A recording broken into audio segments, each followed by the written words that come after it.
Last night, a large earthquake struck Hawaii, registering in as a magnitude 6.0 and causing maximum ground shaking equivalent to this simulation.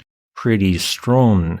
So strong, in fact, that it was felt on every single one of Hawaii's 8 main islands and millions of people, meaning it likely woke up a few of you in my audience. And while some minor landslides did occur, blocking parts of Highway 11 for a time with boulders, damage for all intents and purposes was surprisingly light, even disagreeing with preliminary U.S. Geological Survey estimates which suggested millions of dollars in damage. And the reason for this is simple. Despite occurring in a populated area, this quake in the context of Hawaii's geology did not occur at shallow depths, where such a quake would have, in my opinion, caused significantly more damage. Instead, it didn't even strike in the crust at all, with the earthquake originating in the upper mantle, specifically at a depth of 14 miles or 22.6 kilometers.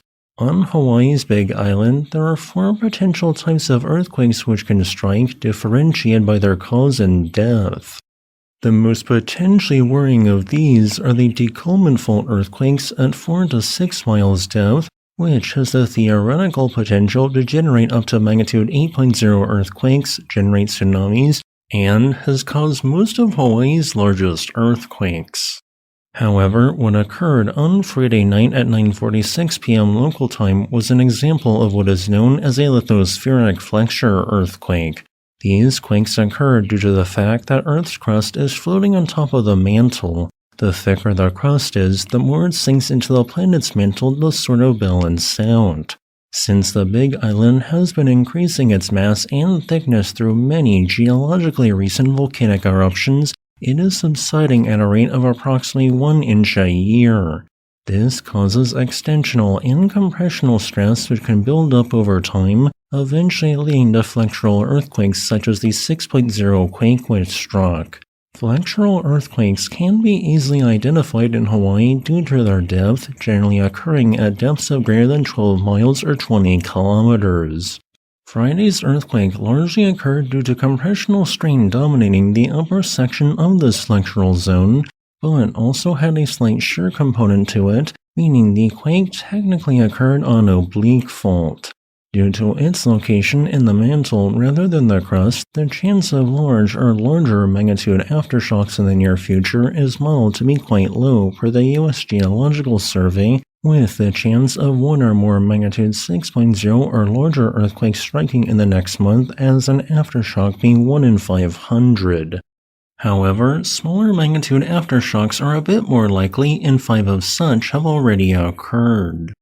Now, you might be wondering if this earthquake had an effect on any one of Hawaii's volcanoes, especially Kilauea, since it is forecasted to produce another lava fountaining episode sometime between May 24th and May 27th. While only time will tell, MI5 or greater intensity shaking from an earthquake is needed to cause a chance of an eruption at a volcano that is already primed to erupt. Only Mauna Loa and segments of the Hololai volcanoes experience MMI5 or greater intensity shaking, and neither of these, in my opinion, are anywhere close to being considered primed for an eruption.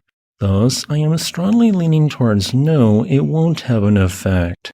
Here are areas that were modeled as having the potential to have experienced landslides during the 6.0 earthquake, which was the largest event to strike within Hawaii since October 2021. The Hawaiian earthquake was the largest to specifically strike underneath a landmass and not beneath a section of ocean in the United States in 2026 so far. As a final note, I would like to thank this channel's patrons on Patreon and channel members on YouTube for supporting my work.